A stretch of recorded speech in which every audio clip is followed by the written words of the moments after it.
恵み深い天の父なる神様、2日目を迎えました。私たちにとってはもう耳慣れていて何度も耳にしている内容ではありますけれども、事態に応じて、まだ必要に応じてもう一度信仰の原点に立ち返り、私たちのいる場所、立っている場所があなた様の予言の道の正しいところに正しく立っているかどうかをきちんと確認する良い時間となりますように、まだこの大切なメッセージに触れてない方々にとっては、神様、この真理に新しく接し、新しく真理の目がしっかりと開かれる、そういう力となりますように導きください。講師の先生の労をねぎらってくださり、最後まで正しくあなた様に用いられる時間でありますように祝福してください。イエス様の皆によってお祈りいたします。アーメン。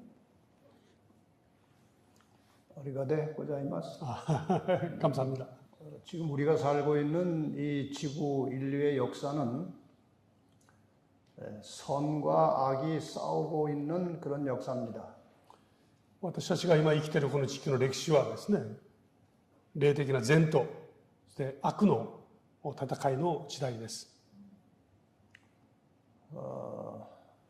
근데 선에도 악에도 그 사령관, 대장이 있어요. そして善にも悪にもですね、その司令官となる方がいます。이 선의 대장으로 나오는 이름은 이제 미가엘이라고도 되어 있는데, 그는 이제 예수님을 가리키는 것입니다. 善の川のですね、司令官はミカエルとも言われているイエス・キリストです。 근데 악의 사령관, 악의 대장은 사탄입니다. そして悪の司令官はサタンですね。 근데 예수님은 이 땅에 오셔서 나타나신 바 되셨고, 지금도 예수님은 우리와 함께 일하시는 것이 확실합니다. イエス・キリストはこの地上に人間となって来られましたし、そして今もなおですね、私たちと確かに一緒にいてくださいます。 사탄은, 악의 사령관인 사탄은 아무도 본 사람이 없어요. ところがこの悪の司令官であるサタンはですね、誰も会ったことがありません。 그 사탄도 영적인 존재이기 때문에 사람의 눈에 보이지 않아요. サタンも霊的な存在ですから、人の目には見えないわけですね。 그러니까 숨어 있는 것입니다. 隠れています。 그러나 일을 어떻게 하는가 하면은 인간 대리자를 세워놓고 그 대리자를 통해서 사탄이 자기의 계획을 그 인간 대리자를 통해서 이제 일을 하는 것입니다. ですから直接表に出てきませんけれども、自分の代理者となるですね、ものを用いて、その代理者を通してこの戦いに臨んでいます。 근데 성경에 보면 예언상으로 보면 누가 사탄의 일을 대행하는지, 누가 사탄을 대리해서 어떤 일을 할 것인지가 예언으로 다 나와 있어요. ところが聖書を見ますと、誰がどのようなものがですね、この悪魔の代理者として働くことになっているのか、それが聖書の中に詳細に記録されています。 그것을 우리가 잘 알아야 돼요. 私たちはそのことをよく理解する必要があります。 그것을 알아야 성경 예언상으로 그 사탄의 대리자가 누구며 어떤 일을 하는지를 우리가 알아야 이렇게 방지할 수 있고 대항할 수 있고 싸워서 이길 수가 있어요. この悪魔の代理者として働く者が誰で、そしてどのような方法で戦うのかを知ってこそですね、私たちもそれに対して準備をし、そして戦って勝利を得ることができるわけです。 오늘 이제 공부할 다니엘서 7장에는 이 지상에서 누가 사탄을 대리해서 일할 것이고 그가 무슨 일을 할 것인지 그런 것들이 오늘 공부하실 다니엘서 7장에 상세하게 나와 있습니다. 今日はダニエル書7章を勉強しますけれども、この7章を通してですね、誰が悪魔の代理者としてどのように働くのかが詳細に記録されています。 그래서 오늘 공부는 굉장히 중요한 공부예요. そういう意味で今日の勉強はとても大事な勉強と言えます。 그래서 오늘은 두 번째 날 적그리스도, 그리스도를 대적하는 사탄을 대신해서 일하는 그 적그리스도를 아십니까? 이런 제목으로 공부를 하겠습니다. 今日はですね、この6日間のうちの2日目ですね、この反キリストは誰なのかということについて学びます。 우선 전반적인 그 사탄의 전략을 좀 알아보겠습니다. 最初にですね、この悪魔の全体的な戦略というものをちょっと確認いたします。 사탄이 어떤 방법으로 인간들을 멸망으로 이끌어가는지 그 전략을 좀 간단하게 소개하겠습니다. この悪魔がですね、人々をどのようにこの滅びに導くのかというその戦いの戦略を見てみます。 일단 사탄은 무신론, 신을 믿지 못하게 합니다. 사람들이. 最初にですね、人々に神を信じないように導きます。 그 다음에 그래도 자꾸 사람들이 신을 믿으려고 하는 그런 본성이 있기 때문에 자꾸 신을 믿으려고 그래요. それでもですね、人々はこの神を求めるという思いがありますから、神を信じたいという思いがあるわけです。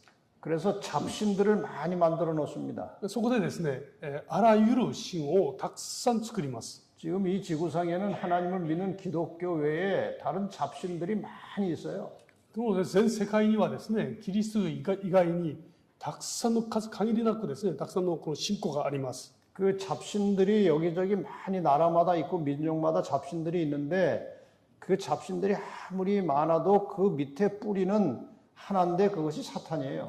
この国々によってですね、全世界的に多くの信仰があって神々がいますけれども、実はその全ての神々の根っこはですね、一つですね、それは悪魔です。 근데 여러분이 좀 분별을 하시려면 그 사탄이 만들어 놓은 종교에 상당히 중요한 상징이 하나 나와요.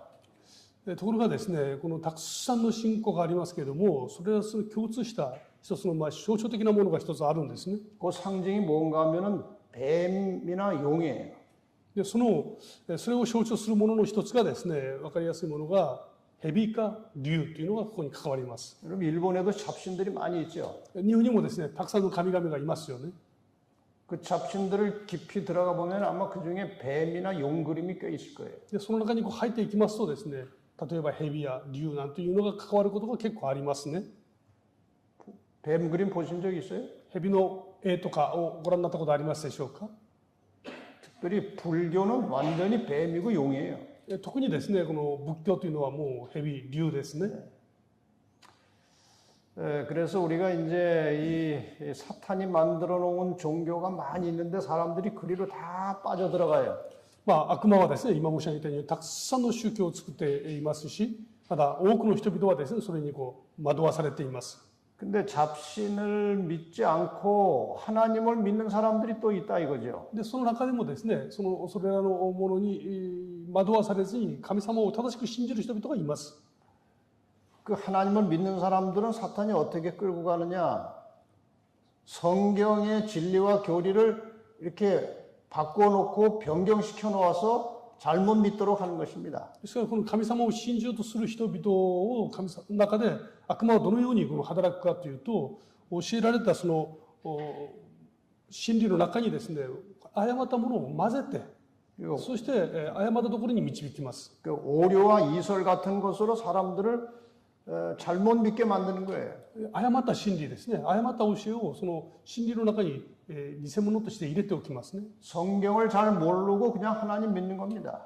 ですから聖書をよく知らずに神様を信じるわけです。 그래서 마태복음 7장 21절에 보면은 나더러 주여 주여 하는 자마다 천국에 들어가는 것이 아니고 내 아버지의 뜻대로 행하는 자가 들어간다 이렇게 돼 있어요. ですからマタイの福音書を見ますとですね、私に主よ主よというものがみんな天国に入るわけではない。父の御心を正しく行う者だけが入るんだとここに教えてますね。 그러니까 사탄이 하나님 믿는 사람들을 미혹하는 아주 중요한 방법은 성경의 진리를 잘 모르게 만들고 다른 오류가 섞여서 하나님을 잘못 믿게 만들어서 멸망시키는 거예요. ですからこの悪魔はですね、この神様を信じる人々の前で、この聖書の真理を正しく理解できないようにしたり、あるいはそこにいろんなものを混ぜてですね、間違った真理を理解するようにするわけです。 예를 들면 하나님께서는 성경에 제7일 안식일을 예배일로 정해 주셨어요. で聖書を見ますと、神様は第7日安息日を礼拝日として神様ご自身が定めてくださいました。 근데 그 예배일을 이렇게 바꿔놓은 겁니다. ところが 일요일로. その礼拝日をですね、変えてしまっているわけですね、日曜日に。 그다음에 이 하나님 믿고 구원받는 상당히 중요하고 정확한 방법이 성경에 나오는데 사람들이 그거를 잘 모르고 그냥 예수를 믿어요. で聖書の中には実は神様を正しく信じることができるように正確な道を備えてくださったんですね。ところが人々はそれを知らずに神様を信じています。 그래도 이제 진리를 제대로 깨닫고 믿는 사람들이 또 있어요. でそれでもなおですね、その中には神様を正しく信じて真理に気づいてですね、神様を信じる人々がそれなりにいます。 그 진리를 제대로 알고 믿는 사람들을 사탄이 미혹하는 또 다른 방법은 진리는 알지만 세속화시키는 거예요.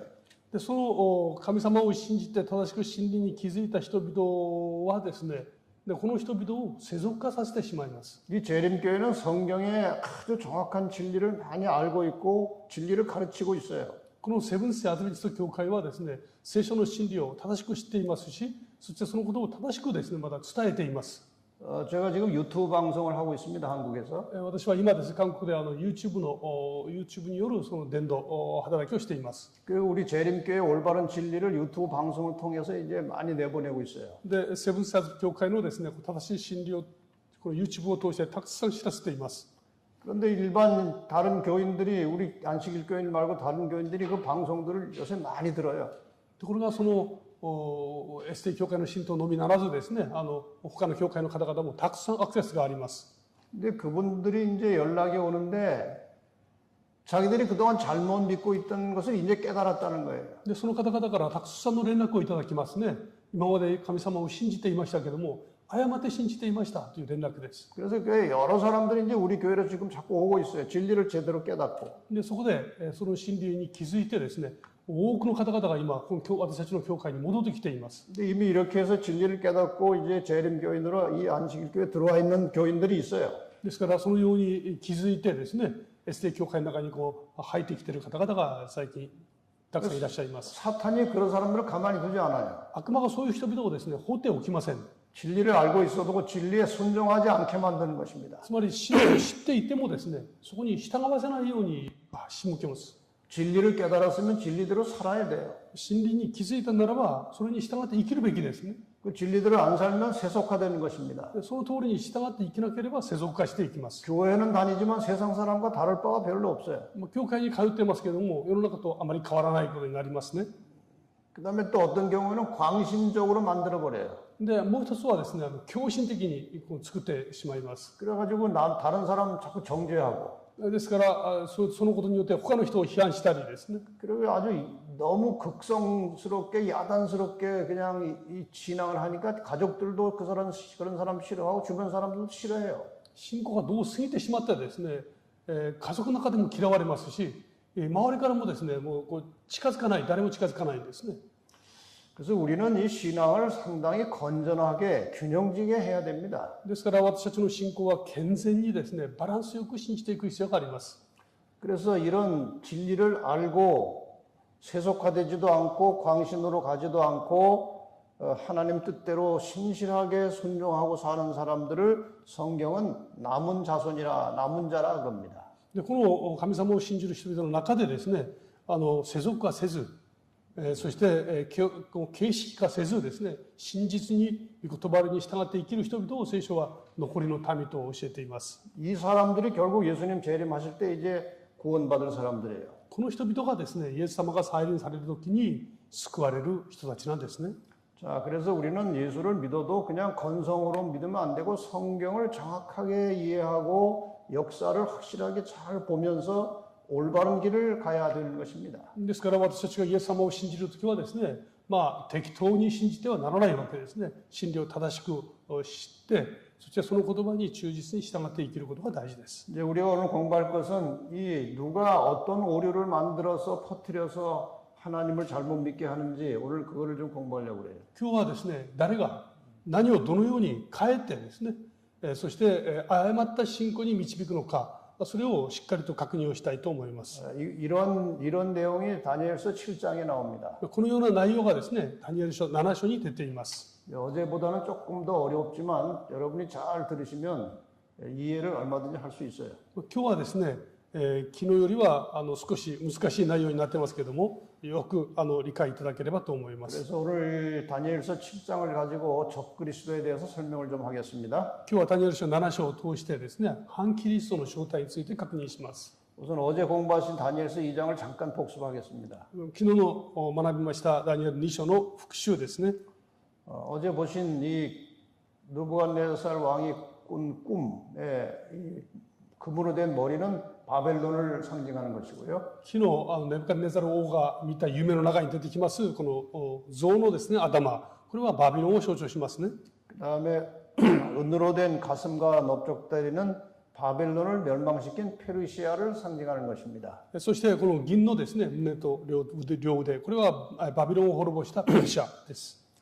그다음에 동으로 된 배와 넓적다리는 그리스, 페르시아를 멸망시킨 그리스를 상징하는 것이고요. そしてこの銅のですね腹、この太ももですね、ここはペルシャを滅ぼしたギリシャを象徴します。 그다음에 철로 된 종아리는 그리스를 멸망시킨 아주 강력한 나라 로마를 말하는 것입니다. そしてこの足の部分ですね、ここはギリシャを滅ぼしました強力な国ローマを象徴します。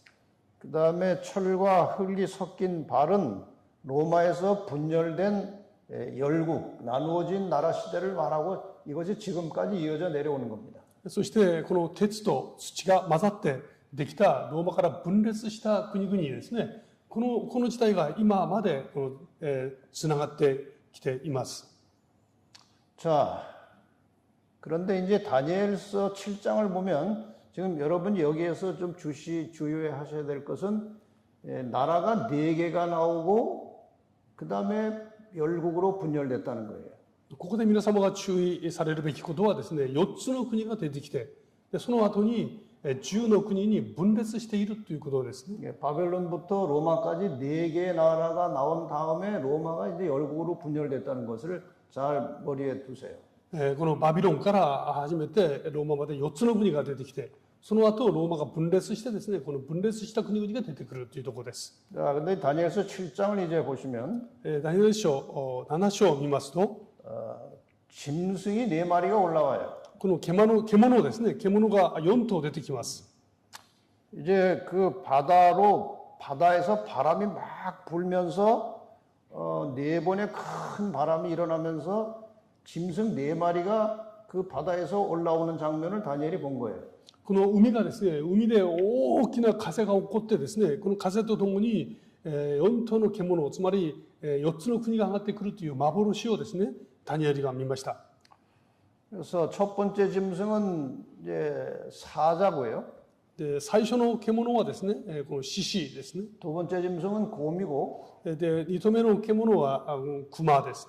세 번째 짐승은 표범이고 そして第3の獣は豹ですね。 네 번째 짐승은 이름이 없고 그냥 무섭고 놀랍고 크고 강한 짐승이 한 마리 또 올라온 거예요. そして4つ目の獣は名前がないんですけども、大きくて恐ろしくてですね、残酷な獣が一つ上がってきました。 여러분 네 마리 짐승 중에 순한 짐승이 있어요?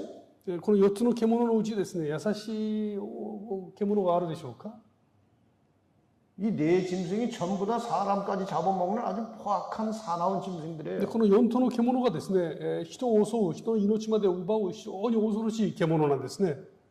그런데 이 성경의 예언을 해석할 때 보면은 다니엘서 7장 17절 23절에 보면은 짐승은 왕이라고 그랬어요. ところがこの4頭の獣をですね、聖書を見ますと、4頭の獣は4つの国だとそう説明していますね。 네 번째 짐승은 네 번째 올라온 나라에 ですからこの4頭目の獣は4回目に出てきた国を象徴しているわけです。 그러니까 아주 사납고 무서운 나라들이라 그 말이에요. ですから非常に残酷で怖い国々だということを象徴しています。 이 나라들이 이제 하나님의 백성들을 공격하는 그런 나라들이라 그런 で 뜻이에요. この4つの国々はですね、神の国、神の民を攻撃する国々だということを説明していますね。 자, 이제 공부해 보시면 왜 이렇게 사나운 짐승으로 표상이 되는지 이해를 하실 수 있어요. で、これから学んでいきますとですね、なぜこのように恐ろしい獣として象徴されているかを理解することができま 이거 す。 한 마리씩 자세하게 좀 봅시다. 一頭ずつ見てみますね。 첫 번째 짐승은 사자인데 독수리 날개가 달렸어요. で、最初の獣はですね、獅子ですけども、ワシの翼がついています。 두 번째 짐승은 곰같이 생겼는데 몸 한쪽을 이렇게 들고 있고 이 사이에 갈빗대 3개를 물었어요. で、二つ目の獣は熊ですけども、体がですね、この斜めに傾いていますね。そして口の中には3つの骨を加えています。 세 번째 짐승은 표범 같은데 머리가 4개가 달렸고 날개가 4개가 달렸어요. で、3つ目の獣はですね、豹ですけども、頭が4つ生えていて、そして鳥の翼がついています。 이 네 번째 짐승은 이제 짐승 이름이 없기 때문에 이름을 하나 짓겠습니다. 이 괴물 같은 짐승이 올라왔는데 뿔이 10개가 달리고 이가 철로 됐어요. で、4つ目の獣はですね、この名前がないんですね。だからもう獣というふうに書いておきます。で、これは10の角を持っていて、そして歯が鉄でできているんですね。 뿔이 10개 달렸다는 거예요. 角が10個あります。 짐승이 몇 마리가 남았어요? 獣が何頭出てきたでしょうか？ 4마리. 4頭出てきましたね。 아까 신상에서 나라가 몇 개가 나왔어요? さっきこの漁像ですね、その漁像の中で、国はいくつ出てきたでしょうか？ 4나라가 나왔어요. 4つの国が出てきました。 이게 점점 비슷해지죠? で、似てきてますね、この予言が。 네 번째 나라 로마에서 발가락으로 이어졌는데 발가락이 몇 개예요? 先ほどの図を見ますと、この像のですね、ずっと伝えていくと、足の方に、足の指がついてますね。 10개잖아요. 足の指がちょうど10本あるわけです。 근데 이 네 번째 짐승의 뿔이 몇 개예요? ところがこの4頭目の獣はですね、角がいくつあったんでしょうか？ 10개. ちょうど角が10個あるわけです。 자, 그러면 이제 우리가 다 어느 정도 이제 눈치를 챈 것입니다. このことはですね、この両方の象徴を通して気づかされるものがあります。 자, 다시 신상을 돌아가서 보겠습니다. もう一度ですね、その像の方に移っていきますね。 지금 다니엘 7장의 내용은 다니엘 2장하고 거의 비슷해요. で、先ほどの獣が出てきたそのダニエル7章はですね、この像が出てきているダニエル書2章と内容がとても似ています。 여기 날개 달린 사자는 바벨론을 상징하는 거예요. ですがこれはですね、翼がついている獅子、これはバビロンを象徴しているわけです。 그다음에 이 곰은 페르시아예요. そして熊はペルシャですね。 그다음에 이 표범은 그리스예요. そしてこの豹、これはギリシャという国を表します。 그다음에 저 네 번째 나온 괴물은 로마예요. そして4つ目出てきたその怪物ですね、これはローマを象徴します。 로마는 이제 종아리 철로 된 종아리가 로마였죠. で、先ほどですね、この鉄でできたすね、これがローマだったんですね。 근데 이 네 번째 짐승에 이가 철로 됐다고 그랬어요. ところがこう 4つ目の獣の歯がですね、これが鉄でできているというふうにありました。 로마에서 이어진 발에 발가락이 10개잖아요. で、ローマのですね、この像から見ますと足の指が10本ありますね。 이 네 번째 짐승의 뿔이 10개라요. ところが4つ目の獣のですね、角が10個です。 똑같은 겁니다. 全く同じ内容です。 그다음에 그래서 이 로마에서 분열된 열국은 이 10뿔을 가리키는 거예요. ですからこのローマから分裂した10の国はですね、10の角で表されています。 근데 이 짐승은 조금씩 각각 특이한 모양을 가지고 있어서 그 특이한 게 왜 특이한 건지 설명을 で、 하겠어요. この動物はですね、それぞれこの非常に特別な特性がありますね。なぜこのような動物で例えられたかを確認します。 첫 번째 나온 사자에게 독수리 날개가 달렸어요. 最初の獣ですね、獅子、そこには、このワシの翼がついていました。 지상에서 제일 강한 동물 사자에게 공중에서 제일 빠르고 강한 그 독수리 날개가 달렸다 이거죠. この地上で最も強い動物ですね、獅子に、この空で一番強くて速い動物のこのワシのですね、翼がついていますね。 이것은 아주 강력한 힘을 가지고 신속하게 세계를 정복한 나라를 상징하는 거예요. これは強力な力を持って迅速にですね、世界を支配していた国を象徴します。 그다음에 이 곰은 몸 한쪽을 들었다고 그랬어요. ところが2つ目の動物ですね、熊は体が斜めになっていったってあります。 몸 한쪽을 들면은 균형이 잘 잡히지 않아요, 몸에. この体が傾くとですね、バランスを取るのが難しいですね。 그런데 이 두 번째 짐승은 이 바벨론을 멸망시킨 우리가 그냥 페르시아 하는데 실제로는 메데라는 나라하고 페르시아라는 나라하고 두 나라가 힘을 모아서 바벨론을 쳤어요. 私たちがですね、この2番目の国はペルシャと言いますけど、実は本来はですね、この2つ目の国はメデという国とペルシャという2つの国の連合軍だったんですね。力を合わせて、このバビロンを滅ぼしました。 그런데 처음에 시작할 단계에서는 메데가 훨씬 힘이 셌어요. で最初はですね、このメデという国が強力な力を持っていたんですね。 그러니까 메데가 강하고 페르시아가 좀 약했어요. でメデは強くて、ペルシャは弱くて属国でした。 이게 균형이 안 맞는 거예요. ですから 힘의 こ 균형이. の力のバランスが悪かったんですね。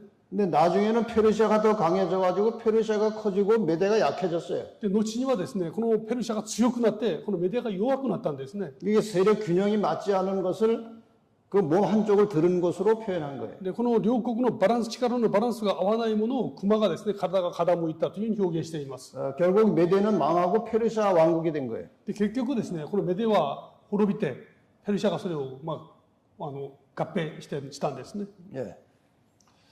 그런데 이 곰의 이사에 갈빗대 3개를 물었다고 그랬어요. ところがこの熊はですね、口の中に骨を3本加えているというふうにあります。 근데 페르시아가 이렇게 세계 정복 사업을 할 때에 세 나라를 멸망시켰어요. でペルシャがですね、世界を征服するときに3つの国を滅ぼしました。 바벨론, 리디아, 애굽 세 나라를 차례차례 멸망시켰어요. バビロン、リディア、それからエジプト、この3つの国をですね、残酷に滅ぼしたんですね。 근데 하나님께서 미리 다 그걸 아시는 거예요. 神様はそれを全てもう前もって知っておられるんですね。 그래서 페르시아를 상징하는 이 곰에다가 갈빗대 3개를 물려놓은 거예요. ですからこのペルシャを象徴する国を熊で象徴し、そして口の中にですね、骨を3本加えさせています。 하나님께서 미래에 될 역사를 다 미리 다 아시기 때문에 이런 상징을 하나님께서 우리에게 만들어 주신 거예요. 神様は初めからこの未来の出来事を全部知っておられるので、前もってですね、このような動物で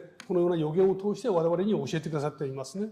그 다음에 이제 페르시아를 멸망시킨 헬라 이 그리스 제국을 상징하는 이 표범은 머리가 4개고 날개가 4개가 있었어요. そしてこのペルシャを滅ぼしたこのギリシャという国はですね、豹ですけども頭が4つついていて、そして翼がついてるんですね。4つの翼です。 이것은 무슨 뜻인가 하면은 이 그리스 제국을 건설한 최초의 왕은 여러분이 아시는 알렉산더예요. このギリシャのですね、国を最初に起こした王は皆さんもご存知でいらっしゃるようにアレクサンダー大王ですね。 네, 알렉산더가 20대에 세계 정복을 시작했어요. でこのアレクサンダーがですね、20代に世界征服を始めました。 그런데 너무 그냥 술을 많이 마시고 그저 방탕하고 살다가 31살에 죽었어요. そしてところがですね、このお酒を飲んで放蕩な生活をしてですね、38歳に亡くなったんです。 갑자기 다 죽었어요. 急死で亡くなったんですね。 그래서 그 나라를 이제 누가 계승할 것이냐 이게 문제가 된 거예요. でそこでこの国を誰が継承していくべきかというのが大きな問題でした。 한 20명의 장군들이 서로 싸워서 자기가 이 나라를 차지하려고 싸웠어요. 자기들끼리. で20名ほどの将軍たちがですね、争いが起こったんですね。私がこの支配する。 근데 나중에 다른 장군들이 다 이렇게 무너져 내려앉고 4장군이 이제 마지막에 남았어요. でその中でですね、他の国の将軍は全部滅びて、最終的に4つの将軍が残りました。 이 역사 지도책에 보면 이 4장군이 각각 나라를 조금씩 나누어서 차지하게 됐어요. でこの世界史を見ますとですね、4つのこの将軍がそれぞれ1つの国を4つに分けて、それぞれが支配するようになったんです。 이 장군 이름까지 다 나오죠. この将軍たちの名前までちゃんと出ています。 네, 카산더, 리시마커스, 프톨레미, 셀리코스 이렇게 나와요. カッサンドラですね、リューシマコス、それからプトレマイオス、セルコス、こういう4つの4人がいますね。 예, 그래서 이 4나라로 나눠질 것을 하나님 미리 다 아시고 요 표범에다가 머리 4개를 만들어 놓으신 거예요. でこの国が4つに分かれることを神様は知っておられてですね、この表で象徴し頭を4つつけていらっしゃるわけです。 그 예언은 아주 정확한 겁니다. ですから予言は明確に正確なんですね。 예언은 절대로 빗나가지 않아요. ですから予言は決して変わることがありません。 자, 이제 4번째 짐승 봅시다. この4つ目の獣ですね。 철로 된 이를 가졌다고 그랬어요. この4つ目の獣はですね、鉄でできた歯を持っているとあります。 철같이 강한 로마 제국을 말하는 거예요. この鉄のように強いローマ帝国を象徴します。 로마 군인들은 철로 무장을 했어요. ローマの兵士はですね、体を鉄でこのかばってました。 예, 이 투구도 그렇고 방패도 그렇고 다 철로 무장을 하고 굉장히 강한 나라였어요. 鉄をかぶりですね、鉄で体を覆っていた、非常に鉄の国のように強かったですね。 그 다음에 이제 열 뿔이 나오잖아요. そして銃の角が出てきます。 이게 로마에서 나라가 이제 열 나라로 쪼개지는 거죠. つまりそれはローマが銃の国に分裂していくことを表します。 어제 보신 대로 이렇게 나라가 처음에는 동로마 서로마로 나눴다 나중에 서로마가 이렇게 여러 나라로 다 쪼개졌어요. 最初はですね、昨日ご覧になりましたように、東ローマ、西ローマって分かれましたけども、西ローマがどんどん分裂してですね、中の国にこう分かれたんですね。 근데 이 두 예언이 다니엘서 2장이나 다니엘서 7장의 예언은 결론은 똑같아요. ダニエル書2章、ダニエル書7章、この2章のですね、予言の結論は同じです。 다니엘서 2장의 결론은 마지막에 하나님이 나라를 만드시겠다 그거예요. ダニエル書2章の予言はですね、最後に神様がご自分の国を建てられるということですね。 그리고 이 나라는 영원한 나라가 될 거라. そしてこの国は永遠に続きます。 이게 하나님의 나라가 온다는 것입니다. ですから神様の国はですね、永遠に続くわけですね。 여러분이나 저나 지금 우리가 하나님 믿는 것은 그 하나님 나라의 마지막에 하나님 나라에 속한 백성이 되려고 지금 하나님 믿는 거예요. 私たちが神様を信じるのはですね、最終的にこの神様が建てられる国の民となるべく今信じています。 어제 말씀드린 대로 인간 역사의 마지막에 분명히 하나님의 나라가 올 것입니다. 예수님의 재림으로 하나님의 나라가 만들어져요. 昨日勉強いたしました。必ずですね、イエス様のご再臨を通して神の国が建てられます。 여러분 한 사람도 빠짐없이 그 마지막 하나님 나라에 다 들어가시기를 바랍니다. 皆様お一人も欠けることなくですね、その神様が建てられる国の民になっていただきたいですね。 하나님 나라가 오기 전에 죽어도 상관없어요. 예수님께서 부활시켜서 그 나라에 들어가게 하시겠다고 그랬어요. たとえ神様の国がやってくる前にこの地上で死んだとしてもですね、イエス様が復活させてくださるんです。 다니엘 7장의 결론은 이겁니다. ダニエル書7章の結論です。 심판이 있을 것이다 이거예요. 裁きが行われます。 심판이 시작되면 세상의 모든 나라의 왕들이 다 권세를 빼앗길 것이다. その時世界のですね、それぞれの国々の王やその権力は全てを失います。 온 천하의 모든 것이 하나님과 하나님의 백성에게 넘어갈 것이다 이거예요. そしてそれが全てはですね、神の御国、神の民にですね、渡されます。 그 나라는 영원한 나라다. そ 그거예요. して神の国は永遠に続きます。 결론은 똑같은 것입니다. 結論は同じですね。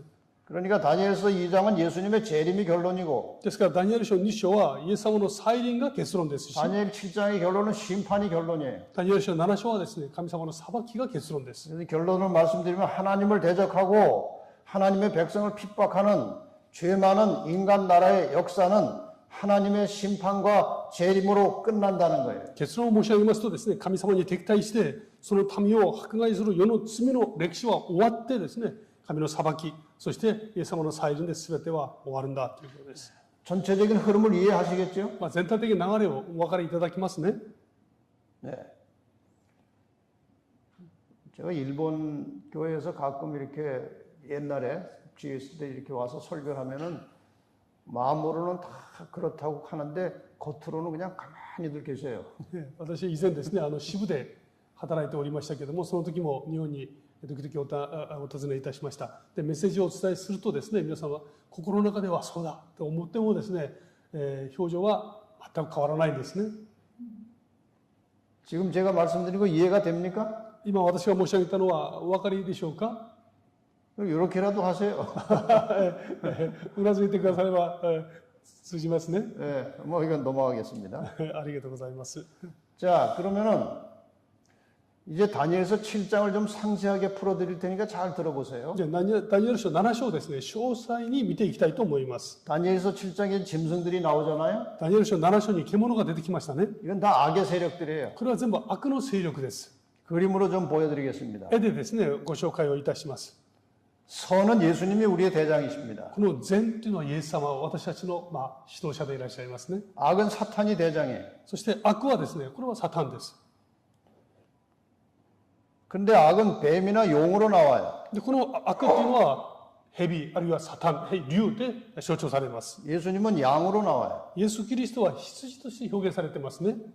이 땅에서 이제 하나님의 뜻을 잘 알고 세상 사람들에게 하나님의 뜻을 전달하는 게 이제 교회인데 구약 시대에는 이스라엘이 있었어요. 이스라엘. 神様はいつの時代においてもですね、ご自分の民を持っておられるんですね。それは旧約においてはイスラエルの民でした。 이스라엘이 왜 중요한가 하면은 하늘의 하나님이신 예수님이 이 땅에 내려오시는 혈통, 이스라엘의 혈통을 빌려서 예수님께서 이 땅에 오셨기 때문에 이스라엘이 중요한 나라예요. イスラエルがなぜ大事かというとですね、救い主イエス・キリストがイスラエルのその民族の中からお生まれになるというふうにですね、予言されていたのでこれ大事ですね。 근데 여러분 생각을 잘 해보세요. 考えていただきたいと思います。 어제 창세기 3장 15절 설명할 때 여자의 후손이 나오면 뱀 사탄의 머리를 상하게 한다고 했죠. 昨日ですね、漱石3の15を勉強いたしました。その女の末が来られたらですね、その女の末がその蛇の頭を砕くというふうに申し上げましたね。 여자의 후손이 태어나면 사탄은 망하는 겁니다. つまり女の末が生まれますと蛇は滅ぼされる、悪魔は滅ぼされるんですね。 그래서 사탄은 어떻게 해서라도 그 여자의 후손 예수님이 이 땅에 태어나지 못하게 해야 돼요. ですからこの蛇はですね、何とかしてこの女の末がこの地上にお生まれにならないようにしなければなりません。 그래서 사탄이 이 여자의 후손 예수가 이스라엘의 민족의 혈통을 통해서 태어날 것을 사탄이 다 아는 거예요. でこの悪魔はですね、このメシアイエスがイスラエルの民族の中から生まれるということを知ってるんですね。 그래서 이 세상의 여러 가지 악한 나라들을 통해서 이스라엘 백성들을 아주 핍박을 많이 합니다. ですからこの世の中のですね、強い国々を用いてこのイスラエルの民族の抹殺を図るわけです。 여러분이 잘 아는 이야기를 하나 하겠습니다. 皆様がよくご存じでいらっしゃいます話をします。 이스라엘 백성들의 민족의 역사는 애굽에서 시작이 됐어요. イスラエル民族の歴史の物語はエジプトから始まりますね。 요셉이 이제 애굽으로 팔려간 다음에 ヨセフがエジプトに売られて入りました。 그 야곱의 집 식구들이 나중에 다 이제 요셉을 따라서 애굽에 다 들어갔어요. でヤコブの家族がみんなですね、このヨセフに導かれてエジプトに入りました。 거기서 이스라엘 민족이 크게 번성을 했어요. そこでイスラエルがですね、大きな民族として大きくなっていきました。 근데 그 애굽의 왕이 바로가 이스라엘을 가만히 보니까 굉장히 강한 민족으로 이제 커가는 거예요. でこのエジプトのパロがですね、よく見てみますと、このイスラエル民族が大きな国家として成長していきますね。 그래서 바로가 무슨 명령을 한번 내렸는가 하면요. そしてパロはですね、心配になって命令を下しますね。 이스라엘 집에 남자아이 낳으면 다 죽이라고 그랬어요. イスラエルで生まれた男の子は全部殺してしまいなさい。 그 이스라엘 남자가 아들 낳는 대로 다 죽이면은 여자만 남아요. この男の子生まれるたびにですね、男の子全部殺してしまうと最終的には女性だけが残ります。 그럼 나중에 이스라엘 민족이 다 멸종이 돼 버려요. そうすると結局はですね、この民族はもう滅ぼされてしまうんですね。 그럼 누가 못 태어나요? そうすると誰が生まれないんでしょうか。 여자의 후손 예수가 못 태어나는 そう 거예요. すると女の末イエス・キリストが生まれることがないんですね。 그러니까 바로가 이스라엘 집에 남자아이를 죽이라고 하는 것은 바로 아이디어가 아니고 사탄의 전략이에요. ですからパロがですね、イスラエル民族の男の子を全部殺してしまいなさいって言ってるのは、そのパロのアイデアじゃなくて悪魔のアイデアだったんです。 그래서 지금 여기 나오는 이 짐승이 상징하는 나라들은 어디를 집중적으로 공격했는가 하면은 이스라엘을 집중적으로 공격한 거예요. でここに出てきます獣たちはですね、全部強制的にイスラエル民族を集中的に攻撃する勢力です。 이스라엘 민족을 이 지구상에서 쓸어버리려고 한 거예요. イスラエル民族をこの地上から完全に消滅させようとして働いた勢力です、ね。 그래야 예수가 이 땅에 못 태어나는 거예요. ですからこのイスラエル民族を通して生まれるであろうイエス・キリストが生まれなくなるんです。 그래서 이제 이 사자가 등장한 바벨론은 でそのバビロン、その獅子として象徴されていますこのバビロンですね。 이스라엘을 포로로 잡아갔어요. ですからそのイスラエルを攻撃して捕囚として連れて行きました。 그 다음에 바벨론에 이어서 올라온 페르시아는 次にですね、この熊で表しているペルシャという国は、 네, 그 지역에 사는 유대인들을 전부 다 죽이려고 그랬어요. でその地域に住んでいるユダヤ人たちを全部殺そうとしたんですね。 여러분 그 에스더 시대에 그 모르드게하고 그 하만 이야기 아시잖아요. エステルの時代ですね、モルドカイとこのハマンの話ご存知ですね。 그때 다 죽이려고 그랬어요 そ 유대인들. の時ユダヤ人を全滅させようとしたんですね。 근데 하나님께서 그것을 다 이제 역전시키셨죠. で神様はそこに介入して止めてくださったんですね。 그 다음에 나온 그리스도 마찬가지예요. でその次に出てくるギリシャも同じです。 이스라엘을 핍박한 것입니다. イスラエルを迫害したんですね。 그 다음에 로마 제국 이스라엘을 핍박했어요. そしてローマの帝国もイスラエルを攻撃していますね。 근데 이 로마 시대에 예수님이 오신 겁니다. ところがこのイエス様はですね、このローマの時代に来られました。 그래서 예수님은 로마의 사형에 의해서 십자가에 돌아가셨어요. そしてイエス様はですね、このローマの時代に捕らえられて十字架で死なれました。 이렇게 해서 이 나라들이 전부 다 하나님의 백성과 하나님의 뜻을 다 공격한 거예요. ですからこれらの国がですね、神様の民、神様のその民の働きをそれを攻撃したんですね。 그 다음에 예수님께서 오셔서 올라가신 다음에 이제 이 땅에 교회가 탄생했어요. そしてイエス様がですね、この地上で死なれて天に帰られました。昇天された。この地上に教会を残されたんです。 그러니까 이스라엘의 의미는 이제 십자가에서 끝났고 그 다음에 이 땅에 교회가 남겨진 것입니다. で、イスラエル民族の意味はですね、十字架とともに終わって、そしてこの地上には教会が残っていきます。 그리고 로마는 망했어요. で、そしてローマは滅びました。 그럼 로마가 초기에는 교회를 많이 핍박했죠. ローマは初期にはですね、教会をたくさん迫害したんですね。 그 원형극장에다가 이제 예수 믿는 사람을 잡아놓고 막 사정없이 죽였어요. 円形、ローマのコロシアム円形劇場ですね、あそこにクリスチャンたちを捕らえて、たくさん殺したんですね。 네, 그러다 이제 로마는 망했어요. その後ローマは滅びました。 그 다음에 누가 올라와서 하나님의 백성들을 핍박할 것이냐 이거예요. でその次、誰がこの神の民をですね、攻撃するだろうかです。 로마 제국 이후에 교회와 성도들을 핍박할 세력이 무엇인가 이거예요. でローマの帝国の後にですね、この教会とその神様の民を迫害勢力は一体誰なんだろうかということです。 이제 거기에 대해서 다니엘서 7장이 상세하게 설명하는 で 겁니다. それについてダニエル書7章が詳細に記しています。 자, 이제 다니엘 이제 7장을 잘 보시면 네 번째 짐승에서 올라온 10뿔 사이에서 작은 뿔이 하나 올라와요. このダニエル書7章を見ますとですね、この獣の10の角の中からですね、小さな角が1本出てくるというのが記されています。 이 작은 뿔이 심상치 않은 거예요. でこの小さな角が、これが不思議なものなんですね。 그러니까 로마가 열국으로 분열된 이후에 뭐가 하나 올라온 거예요. つまりローマが分裂した国々の中からですね、何か一つ不思議な国が生まれてきます。 자, 이 작은 뿔에 대해서 성경절을 봅시다. この小さな角についての聖書の言葉を見ます。 한번 읽어보세요. 8節ですね。私がその角を注意して見ていると、その中にまた一つの小さな角が出てきたが、この小さな角のために先の角のうち3つがその根から抜け落ちた。見よ、この小さい角には人間の目のような目があり、また大きなことを語る口があった。 이 작은 뿔이 이상합니다. この小さな角が不思議なものなんですね。 그 10뿔 사이에서 작은 뿔이 올라오더니 10の角のうちからこの小さな角が出てきて、 이 먼저 있던 뿔 중에 3개를 다 뽑아버리고 でそのうちですね、先にあった角のうちの3つをですね、抜いてしまって、 이 뿔에 눈도 달리고 입도 달렸어요. でこの出てきた小さな角には口もついて目もついてるんです 이 ね。 말을 크게 했다고 그랬어요. そして大きなことを語るというんですね。 그만큼 힘이 있다는 거예요. 力があるということを象徴します。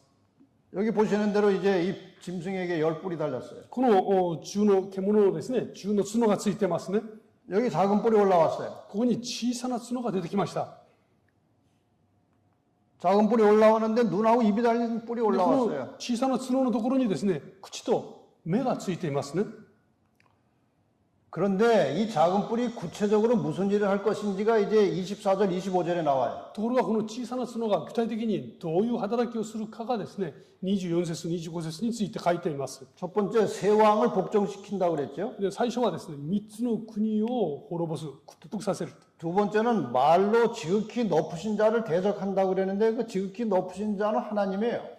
ところがここにですね、言葉でもって糸高き方に敵対して語ると言いますけど、ここで言う糸高き方というのは神様なんですね。 하나님께 덤벼드는 세계예요. 神様に歯向かってくるわけです。 뿐만 아니라 하나님의 백성들, 성도를 괴롭게 하겠다고 그랬어요. そして、この神様を信じる神様の民を苦しめる 하나님 백성들을 핍박하겠다는 거예요. 神様の民を迫害しますね。 그 다음에 때와 법을 바꾸겠다고 그랬어요. そして時と立法を変えるとあります。 그 다음에 성도들이 핍박을 얼마 동안 받느냐? 한 때, 두 때, 반 때 동안 핍박을 받는다고 그랬어요. そしてこの神様の生徒たちが信徒たちがどれぐらい迫害を受けるかというと、一時、二時、半時の間だと言いますね。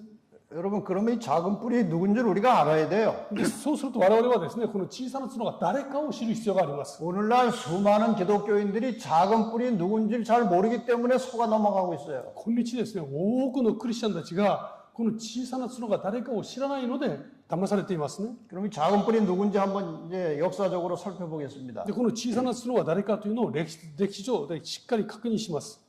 일단 작은 뿔은 역사적으로 로마 제국이 분열된 이후에 10뿔이 분열된 상태인데 그 10뿔 사이에서 올라왔으니까 로마 제국이 분열된 이후에 작은 뿔이 나와야 됩니다. このローマの国というのはですね、小さな角というのは、ローマの国が中に分裂した後に出てくる国じゃなければなりません。 그 다음에 이 분열된 나라를 상징하는 그 열 뿔이 주로 유럽의 국가들이기 때문에 작은 뿔은 유럽에서 나와야 돼요.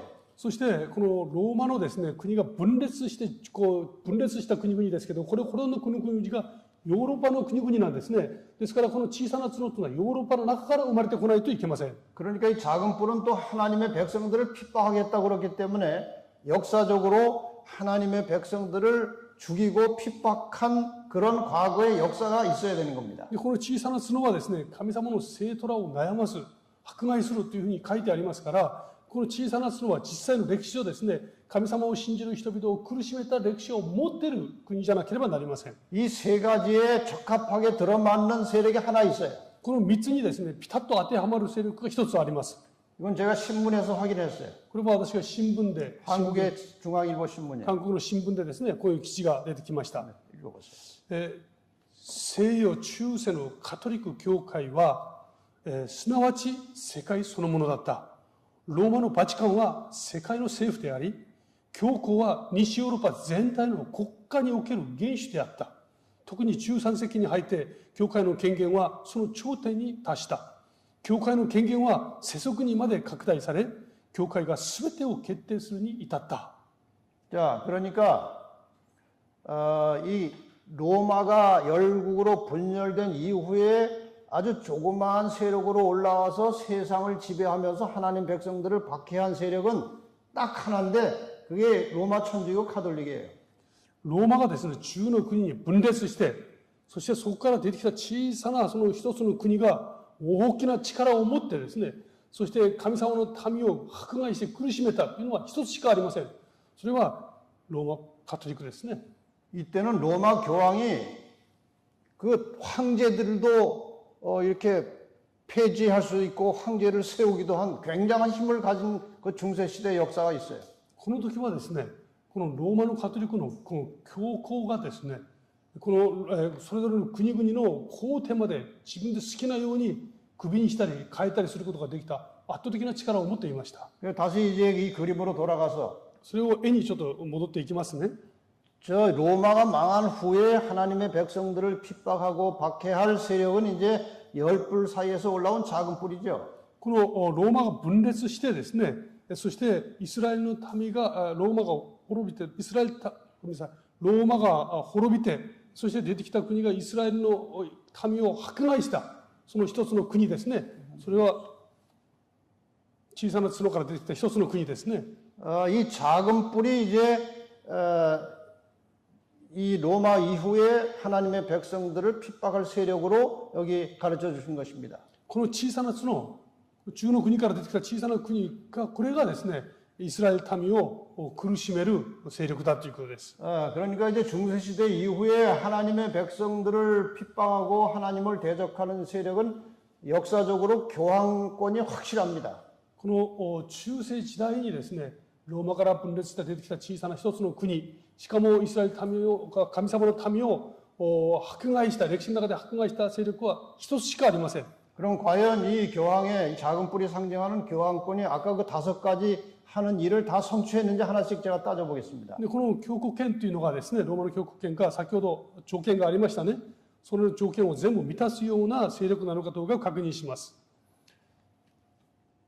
첫째, 이 작은 뿔은 세 뿔을 뽑는다고 그랬어요.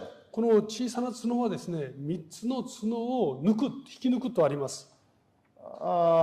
그 역사를 보면은 이 교황과 그 10나라 중에서 3나라가 교황하고 뭐 뜻이 안 맞았어요. ちょっと歴史を見ますとですね、この3つの国がこの教皇と意見の対立が、大きな対立があったんですね。 교리적으로 두 파로 나눠졌는데 教理的にですね、2つに分かれたんですね。 이 교황권은 아다나시우스 파의 교리를 믿고 있었고 教皇権はですね、アダナシウス派の教理を信じていました。 그다음에 교황에게 덤벼들고 저항한 또 다른 아리우스 파가 있었어요. でその教皇に対して歯向かってですね、抵抗していたその3つのアリウス派というの3つの国がありました。 그래서 교황에게 저항하고 덤벼드는 파가 3나라가 있었어요.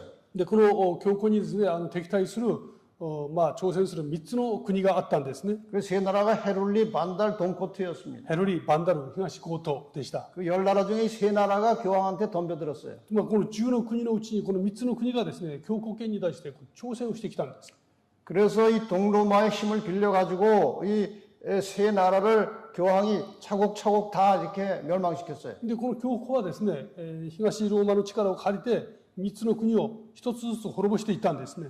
근데 이 마지막으로 끝까지 저항하던 민족이 고트족이었어요. ところが最後までですね、抵抗していったのがゴート族でした。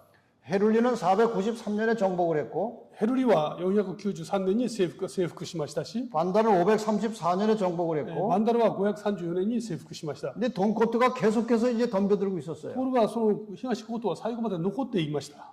그런데 이제 역사책에 보면 이런 기록이 나와요. で、歴史の本を見ると次のようにあります。 이 고트족을 이제 멸망시킬 때 어떤 일이 있었는지 한번 읽어보세요. このゴート族をですね、滅ぼすときどのようなことがあったかを読んでみますね。ゴート族の被害はとても大きかった。戦闘中に死亡した者以外にも、ティベル川に溺れて死んだ者も多かった。その後1年と9日の間に戦いが続いて、ゴート族のローマ包囲は AD538年3月中旬頃に終わりを迎えた。 이 마지막으로 고트족을 정복시킬 때 역사의 기록에 보면은 이 고트족이 로마를 포위하고 있었는데 1년 9일 동안 포위해가지고 계속 로마를 위협하고 있다가 갑자기 이제 내부적으로 문제가 생겨서 이제 퇴각을 하는데 언제 완전히 그 사람들이 이제 끝나는가 하면은 기원 후 538년 3월 중순경에 끝났어요. 1年9日間戦いが続きましたけども、東ゴート族はですね、ローマのこの力を包囲して、すごく力強く抵抗していたんですね。ところが、抵抗していた東ゴート族の中に内部的な問題が起こって、力が一気に弱くなっていったんですね。で、それで、この戦いが急激に終わっていくわけです。で、その終わった時期がちょうど AD538年3月中旬頃だと、歴史の記録にちゃんと残っていますね。 그러니까 교황이 이제 아무런 저항 없이 마음대로 세상을 통치할 수 있었던 그 시작된 해는 538년이에요. ですから教皇がですね、自分の意思に逆らうことがなく、自分の思いままに世界を統治するようになったのが538年。 538년을 여러분이 잘 외워두세요. 중요한 해입니다. で538年というのはとても大事な時期ですから、私たちは頭の中に覚えておく必要があります。 몇 년이라고 그랬어요? 何年でしたっけ？ 538년. 538年です。 이때부터 교황이 마음대로 세상을 통치한 겁니다. この時からですね、この教皇権はですね、自分の思うように世界を統治し始めました。 그 다음에 작은 뿌리 또 한 일은 말로 하나님을 대적한다고 그랬어요. そしてもう一つこの小さな角はですね、言葉を持って神様に歯向かうとあります。 이것은 본인이 하나님 행세를 하겠다 그 말이에요. これは自らが神であるということを宣言するものですね。 이 천주교 기록에 보면 이런 역사적 기록이 나와요. このカトリックの歴史を見ますと次のような記録が残っています。 읽어보세요. 読んでみますと、教皇はその多くな権威と崇高さのゆえ、単なる一人の人間ではなく、いわゆる神であり、神の代理者である。 여러분 이게 아주 무서운 죄예요. これは本当に恐ろしい罪なんですね。 루스벨이 하늘에서 하나님을 반역할 때 자기가 하나님처럼 되고 싶었어요. ルシファーはですね、天で神様と戦う時ですね、自分が神になろうとしたんですね。 근데 지금 이 사탄을 대신해서 싸우고 있는 이 교황이 뭐라고 말하는가 하면은 교황은 하나님과 같은 그런 존재다 그러는 거예요. ところがこの悪魔のですね、手下となっているこの教皇ですね、教皇が自ら言うわけです。私は神の代理者だ。 또 이런 말도 했습니다. で、次のような言葉もあります。教皇は天と地と地下世界の王として三層の冠をかぶっている。そして1515年5月ラテン宗教会議で次のように宣言される。あなたは地上にいるもう一人の神であられる。 그러니까 이 교황이 가지고 있는 이 면류관 중에 3층짜리 면류관이 있어요. この教皇が持っているですね、この冠がですね、三層になっているものがあります。 이게 무슨 뜻인가 하면은 교황은 하늘과 땅과 지하 세계의 왕이다 그런 뜻이에요. この3つのこの三層になっている冠が持つ意味はですね、天と地と地下世界における王だ。 1512년 라테란 종교회에서는 이런 선언까지 했습니다. 1512年のですね、ラテラン宗教会議においては、次のような宣言が正式になされました。 이랬어요. あなたは地上にいるもう一人の神であられる。 하나님 노릇하는 것입니다. 自分が神だと言うんです。 그래서 천주교는 하나님만이 죄를 용서할 수 있는데 자신들이 하나님을 대신하고 하나님 노릇을 하기 때문에 고해성사를 통해서 사람들이 죄를 고백하게 하고 죄를 용서하는 거예요. ですからこの教皇はですね、自分の神ですから、人々に罪を悔い改めさせる、つまり懺悔ですね、懺悔をさせて、そしてこの教皇権、それを自らが罪を許していく権力を持つわけですね。 자, 그 다음에 성도를 괴롭게 한다고 그랬어요. 작은 뿌리. そして生徒らを悩ますとあります。 이 중세 시대에 천주교가 하나님의 백성들 핍박한 기록은 수없이 많이 나옵니다. 中世時代におけるこのカトリックがですね、この教皇、神様を信じる民を苦しめた記録はたくさんあります。 1000년 이상 오랜 세월 동안 이 가톨릭이 하나님 백성들을 핍박했기 때문에 그 역사 기록이 많이 나와요. 1000年をはるかに超えるですね、期間の間、世界を支配している間にですね、たくさんの人々を迫害した記録が残っています。 뭐 그 중에 한 가지 기록을 소개하겠습니다. その中の一つだけですね、紹介をいたします。スペインの宗教裁判所の文書保険書に自由に出入りしていたロレンテによれば、裁判所だけで3万1000人以上の人が死刑に処せられ、家刑ですね、家刑に処せられ、29万人以上の人が過酷な刑罰に処せられた。チャールズ5世の統治下で、オランダにおいて宗教のために死刑に処せられた人は、こういう当局者によれば5万人に達する記録が残っています。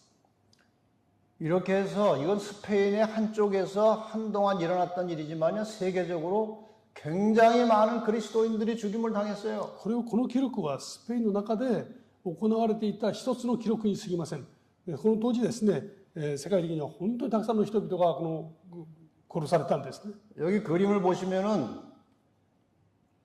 하나님을 천주교가 가르친 대로 믿지 않고 성경대로 하나님을 믿는 사람들, 올바른 기독교인들을 잡아다가 이제 천주교 말 들으라고 이렇게 고문하는 사진들이, 그림들이 많이 나와 있어요. このたくさんのある絵の中の一つですけれども、このカトリックがですね、そのカトリックが教える通りに信じない人々、あるいは聖書の通りに神様を信じる人々を捉えてですね、迫害したり殺している絵がたくさんあるんですね。 이 당시에 사람을 고문하는 기구들이 굉장히 많이 발달했어요. この当時ですね、人々を迫害する、拷問するその機会がたくさん発達してきました。 아주 잔인한 방법으로 사람들을 이제 고문해가지고 예수 못 믿고 천주교 말 따르라 그런 거예요. ですから残酷な方法でその人々を苦しめてですね、カトリックが言う通りに神様を信じさせるためにこのようなことがありました。 나중에 죽일 사람이 점점 많아지니까요. 後にですね、この殺すべき相手がどんどん増えていきますと、 이렇게 이제 길거리 나와서 사람들을 죽였어요. 道端で殺していきました。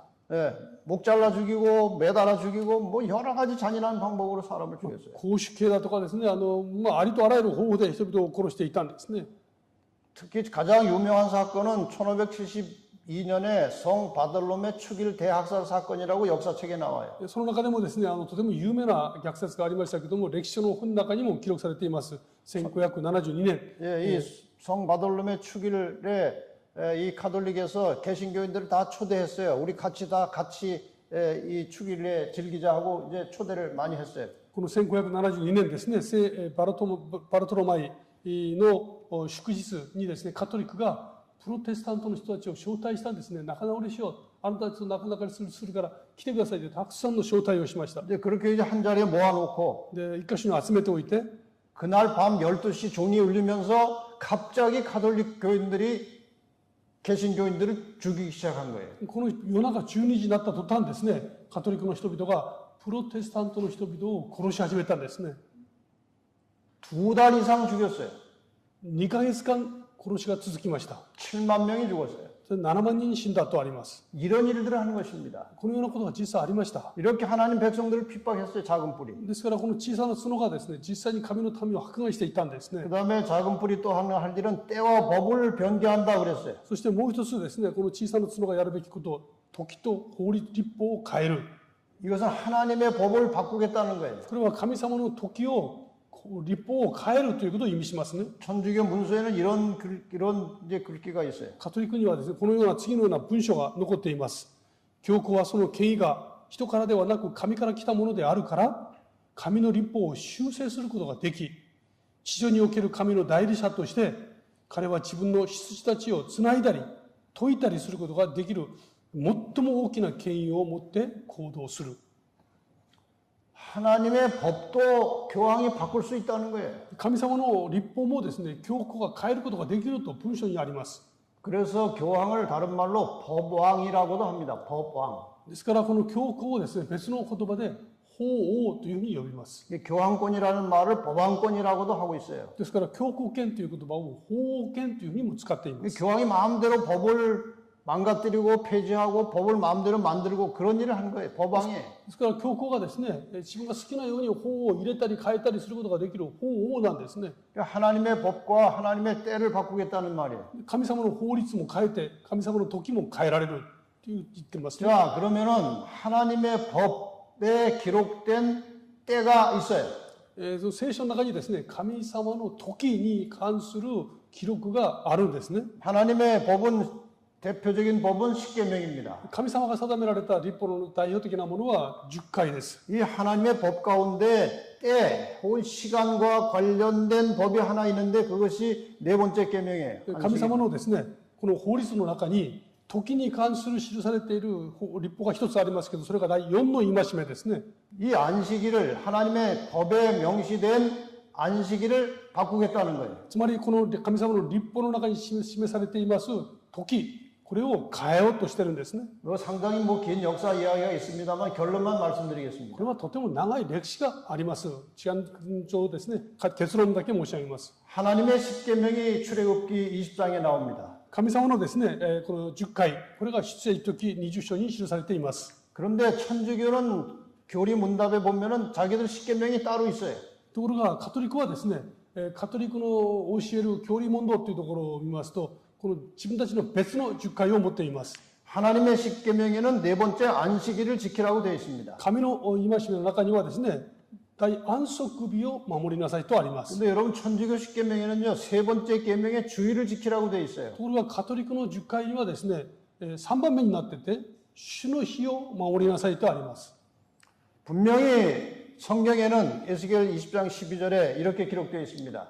確かにですね、エゼキエル書20章にはこう書いてあります。私はまだ彼らに安息日を与え、私と彼らの間の印とした。これは主なる私が彼らを性別したことを彼らに知らせるためである。 안식일이 하나님 백성하고 하나님 사이의 표시라고 그랬어요. 安息日はですね、神様と神様のための間の印だとあります。 우리가 안식일을 지킬 때 私たちが安息日を守るときに、 하나님이 우리의 하나님이라는 뜻이고 神様は私たちの神様ですということを意味しますね。 우리가 하나님의 백성이라는 증거예요. 私たちが神様の民ですということの印です。 그 다음에 마가복음 2장 28절에 보면은 それで、マルコによる福音書を見ますと、 인자는 안식일의 주인이라고 그랬어요. この人の子は、イエス様は安息日の主であるとあります。 그러니까 안식일 법은 주인이 하나님이십니다. ですから、この安息日のこの主人はですね、神様なんですね。 주인한테 허락도 받지 않고 이걸 바꾼 거예요.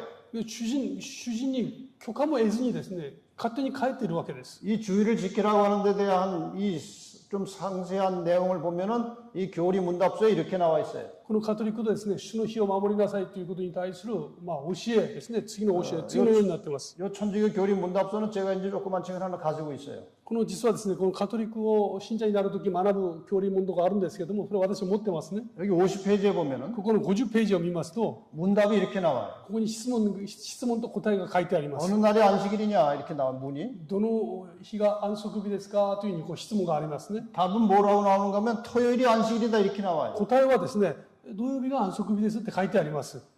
그 다음에 다시 나와요. 우리는 왜 토요일 대신 일요일을 지키는가? でそこに続いて問題がですね、それは私たちはなぜ土曜日の代わりに日曜日を守りますかというふうに質問があります。 그 다음에 가톨릭 교회가 라오디게아 정교회에서 그 존엄성을 토요일에서 일요일로 옮겼기 때문에 우리는 일요일 날 예배한다. それに対する答えはですね、我々カトリック教会がラウディキア宗教会議で土曜日から日曜日に変えましたであります。 하나님의 법을 교회에서 회의해가지고 바꾼 거예요. で神様の立法をですね、教会で人々が集まって会議して変えちゃったんです。 이게 잘못된 거죠. でこれは間違いですね。 그래서 이제 전체 계명을 보면 이렇게 되어 있습니다. でこの10回を見ますと次のようにありま 여러분 す。 십계명은 잘 아시죠? この10回はご存知でいらっしゃいますね。 천주교 십계명은 이렇게 10가지예요. でカトリックの10回はですね、これ違うんですね。 그런데 두 번째 계명이 천주교 십계명에는 하나님의 십계명 중에 두 번째 계명이 천주교 계명에는 없어요. でこの神の10回のですね、2番目のものがですね、カトリックの10回にはありません。 하나님 십계명은 두 번째 우상을 만들어 섬기지 말라고 되어 있어요. この神の10回はですね、偶像を作ってはならないとあるんですね。 천주교는 그걸 지워버렸어요. カトリックはそれを消しちゃいました。 왜? 우상을 만들고 있으니까 걸려요, 그거는. なぜかというと、たくさんの偶像を作ってますから困るわけです。 그걸 지워버렸어요. そして消してしまいました。 세 번째 계명이 두 번째로 올라갔어요. ですから、この3つ目がですね、2つになりました。 천주의 이름을 불러 헐맹세하지 말라.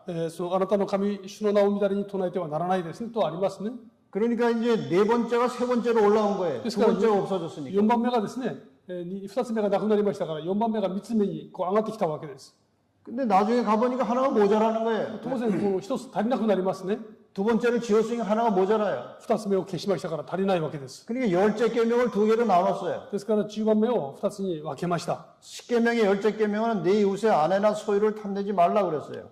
この10番目ですね、あなたの隣人の家を貪ってはならないとありますけども、 천주교 십계명은 하나가 모자라는 게 두 개로 나눠가지고 남의 아내를 원치 말고 남의 재물을 탐치 말라 이렇게 해서 10개를 세웠어요. 詳細な中身をですね、2つに分けました。隣人の妻を欲してはならない、隣人の財産を欲してはならないと2つに分けましたね。 자, 작은 뿔이 때와 법을 바꾸겠다고 그랬어요. この小さな角がですね、時と立法を変えるとあります。 안식일의 시간, 안식일의 때와 하나님의 법 십계명을 바꾼 거예요. ですから、この安息日のですね、時、そしてその4番目のこの立法をですね、変えてしまいました。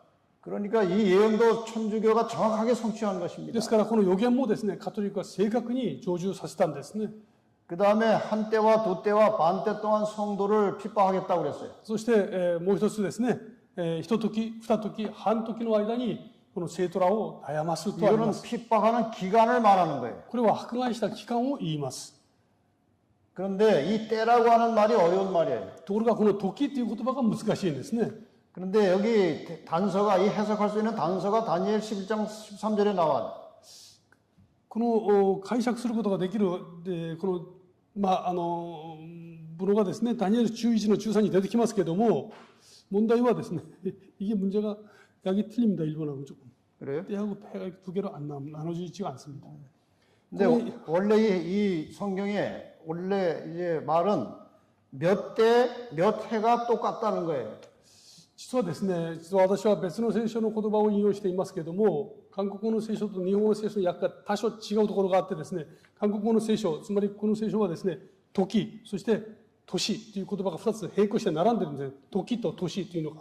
근데 그 원래 이 다니엘서 7장은요, 아람어로 기록이 되어 있어요. ダニエル書7章というのはアラム語で書かれているんですね。 다니엘 2장의 부분, 한 부분부터 다니엘 7장까지는 아람어로 되어 있어요.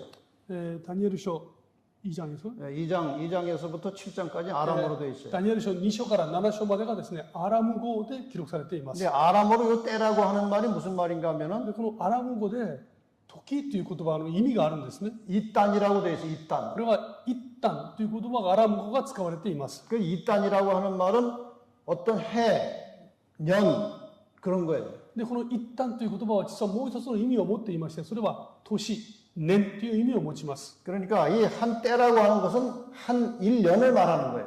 ですからこの一時ということは一年を表しますね。 그러니까 한 때, 두 때, 반 때를 다 합치면 세 때 반이고 그것이 3년 반이에요. ですから一時、二時、半時でありますから、これをですね合わせますと1年、その次2年、そして半年になりますから、全部合わせると3年半になりますね。 그래서 이 3년 반이라는 말은 개월로 개월수로 하면은 42달이에요. で、この3年半というのはです、月に変えますと42ヶ月になります。 그러니까 3년 반이면 42달이잖아요. 3年半というのは42ヶ月ですね。 그 다음에 42달은 날짜로 계산하면 성경의 한 달은 꼭 30일로 계산이 되는 겁니다. この42ヶ月ですけども、聖書が言う1ヶ月は必ず30日で計算されます。 그러니까 42달을 날짜로 계산하면 1260일이에요. ですから42ヶ月を日にちに変えますと1260日になります。 그래서 성경에는 한때, 두때, 반때도 나오고 42달도 나오고 1260일도 다 나와요. 이 말이 다 나와요. 実は聖書を見ますとですね、一時、二時、半時ということで表現された時と、42ヶ月と表現される時と、1260日と表現される時が全部出てます。 이게 다 이제 로마 교회가 하나님의 백성들을 핍박하는 기간이 이렇게 다 나와요. ところがこの全ての期間はですね、ローマのこのカトリックがですね、神様の民を迫害する期間として、この3つの表現として象徴されています。 그런데 우리가 성경의 역사를 이제 예언으로 풀어 나갈 때, 성경의 예언을 역사적으로 풀어 나갈 때 그 하루를 1년으로 계산하라고 하는 법칙이 나와요. ところがですね、聖書に記されている予言を解くときに、1日というのは必ずですね、1年で計算しなさいというその予言を解くための規則、法則というのがちゃんと聖書の中に記されています。 에스겔 4장 6절에 보면은 1일이 1년이라고 나와요. エゼキエル書4章6節を見ますと、1日は1年で計算しなさいとありますね。 그러니까 1260일은 실제 기간으로 1260년이에요. ですから、この1260日というのは、実際の期間としては1260年になります。 그러니까 1260년 동안 로마 교회가 하나님의 백성들을 핍박하겠다 그 말이에요. ですから、このローマ教会がですね、1260年の間にイスラエルの神の民を迫害するということがですね、明らかなんですね。 네, 그러니까 이 교황의 권세가 1260년 동안 하나님의 백성들을 박해할 것이라고 예언된 겁니다. つまり、この教皇権がですね、神の民を1260年間迫害するということが聖書の中に予言されているわけです。 그런데 이것이 언제부터 1260년인가 우리가 이걸 알아야 되겠죠. で、これがいつから1260年なのかを知る必要がありますね。 교황이 다른 세력에 막혀가지고 마음대로 못하다가 아리우스파에 속한 그 대적들 세 개를 차례차례 세 뿔을 뽑았다고 그랬죠. 先ほど申し上げましたね、教皇がですね、いろんな国々からこの妨害されて自分の思うようにこの力を発揮することができなかった。その時妨げていたのがアリウス派の3つの国があるということを先ほど申し上げました。 그러니까 로마 교회에 저항하던 세 뿔을 뽑았는데 마지막 뿔 고트족을 언제 멸망시켰다고 했어요. このローマの方にですね、抵抗していた3つの国がありましたね。3つの角を引き抜いた。で最後に引き抜いたものが何でしょうか。いつでしょうか。 아까 중요한 연대라고 외워두시라고 그랬죠. さっきですね、この年はとても重要な年ですというふうに申し上げました。 몇 년이에요? いつですか。 538년이에요. 538年ですね。 538년부터 교황이 아무 저항 받지 않고 세상을 마음대로 통치할 수 있게 된 거예요. この538年からですね、教皇は妨げられることなく好きなように世界を牛耳ることができるようになったんですね。 그러니까 이 교황의 권세는 언제부터 시작됐는가 하면 538년부터 で 시작된 すか 거예요. ら実際に具体的にですね、この力が発揮されたのは538年からなんです。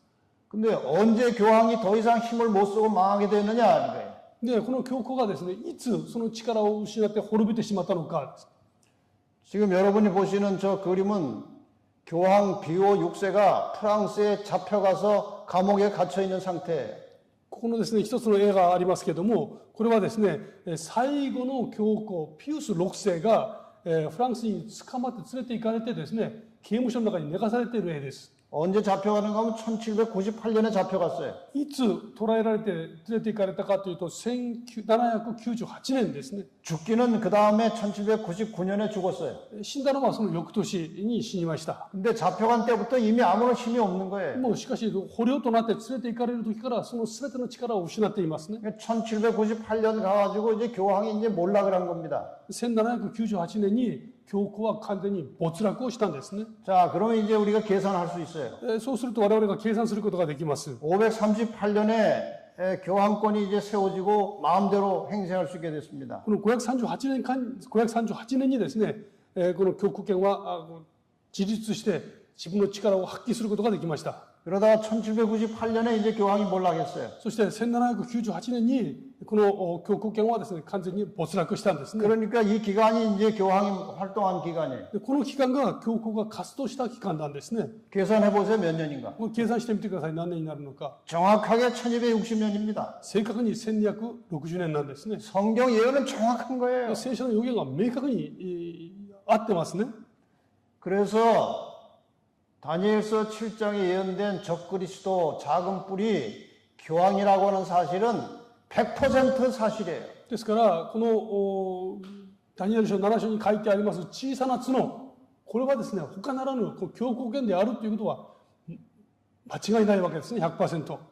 종교 개혁을 일으킨 말틴 루터도 교황이 적그리스도라는 사실을 공개적으로 발표했어요.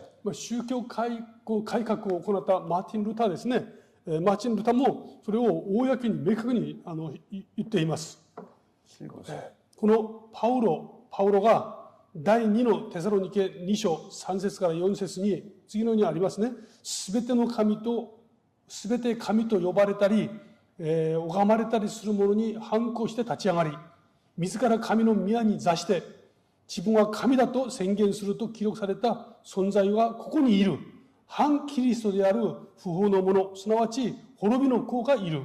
彼は神の律法を削除し、神の戒めの上に自分が作った戒めを高めた。私たちはここに教皇権が真の反キリストの位置に座していることを確信することができる。 교황권이 적그리스도라고 하는 것은요, 안식일 교인들이 하는 이야기가 아니고 이미 종교개혁 시대의 종교개혁자들이 전부 다 이렇게 판단을 하고 결론을 내린 것입니다. 教皇権がですね、これが反キリストだというのはセブンス・アドベンチスト教会が言っている言葉ではありません。すでにですね、宗教改革が起こったその時代から改革者たちがですね、教皇権こそが反キリストだという結論を明確に出しています。 자, 그런데 성경이 뭐라고 다시 예언이 되어 있는가 한번 봅시다. 聖書の中にもう一つの予言ですね。 지금 1798년에 이제 이 비오 6세가 프랑스 발랑스 감옥에 갇혀 있었어요. この1798年ですね、フランスのバランスの牢獄にですね、ピウス6世が捕まっていました。 그런데 다니엘서 7장 11절과 12절에 보면은 이런 말씀이 나와요. ところがダニエル書7章のですね、11、12を見ますと次のような言葉があります。 읽어보세요. 私はその角の語る大いなる言葉の声がするのを見ていたが、私が見ている間にその獣は殺され、その体は損なわれていて、燃える火に投げ入れられた。その他の獣はその主権を奪われたが、その命は時と季節の車で伸ばされた。 이 작은 뿔이 이제 죽게 된 것 같은 줄 알았는데 この小さな角がですね、死んだと思ったんですね。 다른 짐승들은 다 권세를 빼앗기고 다 망했어요. で、他のこの獣たちはですね、すべての力を失って消滅したんですね。 그런데 이 작은 뿔은 생명이 보존됐다 그랬어요. ところがこの小さな角はその命が保存されていたとあるんです。 그러니까 죽은 것 같지만 아직 안 죽었다 그거예요. つまりこれは死んだと思ったけども、実は死んではいなかったという。 정한 시기가 이르기를 기다리게 됐다는 말은요. で、決まった時が至るまで待っていたっていうんですね。 언제 때가 되면 이 교황의 권세가 다시 살아날 것이라는 예언이에요. で、この教皇の力がですね、時が来たらまだ蘇ってくることを表します。 그런데 여러분 지금 교황이 살았어요? 죽었어요? で、教皇権は教皇は今生きてますか死んでますか。 성경 예언 그대로 다시 살아났습니다. 聖書の予言通りにですね、生きて帰ってきてますね。 예언이 얼마나 정확하게 성취되었습니까? 聖書の予言が明確にですね、成就されているんですね。 계시록 13장에 이렇게 설명합니다. 黙示録の13章に次のようにあります。その頭の一つは死ぬほどの傷を受けたが、その致命的な傷も治ってしまった。そこで全地の人々は驚き恐れてその獣に従い。 죽게 된 것 같더니 다시 살아났다 그랬어요. 상처가 났다. 死んだと思ったのにですね、その傷が癒された。 자, 내일 저희는 계시록 13장을 공부하면서 이 죽은 것 같은 교황이 어떻게 살아났고 살아난 이후에 어떤 일을 할 것이며 이 마지막 시대의 교황이 어떤 방법으로 하나님을 대적하고 하나님 백성들을 핍박할 것인지 내일 상세하게 공부할 것입니다. 明日私たちはですね、黙示録の13章を勉強します。そこで、この死んだと思ったはずの、この獣がどういうふうに起き上がって、そしてその後ですね、どのようにこの神の民を迫害していくのかというのを詳細に勉強します。 자, 이제 여러분 제가 결론적으로 이제 말씀을 드리고 오늘 시간을 마치겠습니다. 結論ですね、これを話をして申し上げて終わりにしたいと思います。 이 기독교 신앙과 근본은 진리는 다수결로 결정되는 것이 아닙니다. キリスト教の信仰の本質はですね、多数決で決まるものではありません。 이 진리를 사람들이 회의해가지고 바꿀 수 있는 게 아니에요. この真理をですね、人々が集まって会議して変えられるようなそういうようなものではありません。 어떤 정치적 권력이나 종교적 권위로 이 기독교 신앙의 원칙이나 교리를 만들면 안 되는 겁니다. この政治的な権力や宗教的なですね、権威を持って、キリスト教のこの原理、真理をですね、勝手に作ることはできないんですね。 기독교는 오직 성경만 가지고 가르쳐야 돼요. キリスト教はですね、唯一聖書のみで教えなければなりません。 하나님의 말씀 성경을 고치면 안 돼요. この神様の言葉を、聖書をですね、勝手に変えてはならないんですね。 기독교 신앙의 기준은 오직 성경으로만 결정될 수 있는 것입니다. ですから、キリスト教の信仰の土台、これは唯一聖書なんですね。 여러분 잘 생각을 하면서 교회를 다니시기 바랍니다. ですから、私たちはよく考えつつ、教会に通う必要がありま 무슨 す。 생각을 해야 되느냐? 何を考えるべきかというと、 현재 내 신앙이 성경에 근거한 것인가를 생각해야 돼요. 私の今の信仰がですね、ちゃんと聖書に基づいているかどうか。 그래서 우리는 개인적으로 기도하면서 성경을 계속 읽고 살피고 하나님께 지혜를 구해야 됩니다. ですから、私たちは個人的にですね、よく祈りながら聖書をよく学ぶことが大事です。 사도행전 17장 11절 12절에 보면은 使徒行伝17章11節ですね。 이 베레아에 있는 사람들에 대한 이야기가 나와요. ここにはベレアのクリスチャンたちの姿が記録されています。 이 사람들은 아주 성경을 진지하게 연구한 사람들이었어요. この人々は真摯に聖書を勉強した人たちですね。 성경을 보고 이것이 그런가 저것이 그런가 해서 진리를 찾고 진리대로 순종하며 살던 사람들이에요. すべてがですね、聖書通りであるかどうかをいつも確認して、聖書に照らして信仰生活した人たちです。 여러분 다 이 베레아 사람처럼 성경을 진지하게 연구하는 성도들이 되시기를 바랍니다. 皆様もですね、このベレアの人たちのように聖書を絶えず研究する皆様でありますようにお祈りいたします。 그다음에 중요한 것은 이 성경을 통해서 진리를 발견하면은 즉시 순종하는 마음이 있어야 돼요. そしてもう一つ大事なのはですね、この真理をちゃんと見出したならば、それにちゃんと従って生きる生き方が必要ですね。 진리는 바로 깨달았지만 순종하지 않으면 아무 소용이 없는 것입니다. 真理はちゃんと分かりましたけども、それに従わないならば意味がありません。 베드로전서 1장 22절 말씀을 봅시다. 第一ペテロ1の22節ですね。あなた方は真理に従うことによって魂を清め、偽りのない兄弟愛を抱くに至ったのであるから、互いに心から熱心に愛し合いなさい。 진리에 순종함으로 우리의 영혼이 깨끗하게 된다고 그랬어요. 真理に従うことによって私たちの魂がきれいになるんですね。 이 영혼이 깨끗해지면 다른 사람들을 미워하지 않고 사랑할 수 있게 된다는 것입니다. この魂がきれいになればですね、他の人を本当に愛することができるんですね。 다시 질문 드리겠습니다. もう一度ですね、皆様にお尋ねいたします。 당신은 기독교인으로서 성경의 진리를 찾고 계십니까? 皆様はですね、クリスチャンとして聖書の真理を追い求めておられますか？ 그리고 진리를 발견하면은 진리를 순종하는 일에 희생할 각오가 되어 있습니까? そして真理を見出したならばですね、この真理に従って生きるというそういう犠牲を、個人的な犠牲を払う覚悟がありますでしょうか？ 안식일의 예를 들어보겠습니다. 安息日を例として挙げてみます。 성경을 공부해서 안식일이 참 현재 토요일이고 이 안식일에 예배를 드려야 된다는 진리를 깨달았어요. 聖書を見ますと、この安息日こそが神様が定められたその日であり、そしてその日が礼拝の日だということを知ります。 이 안식일을 지키는 것이 하나님의 백성들의 도리예요. ですから安息日を守ることはですね、神様の民の義務ですね。 그런데 안식일을 지키려고 하니까 내가 손해를 좀 보는 것 같아.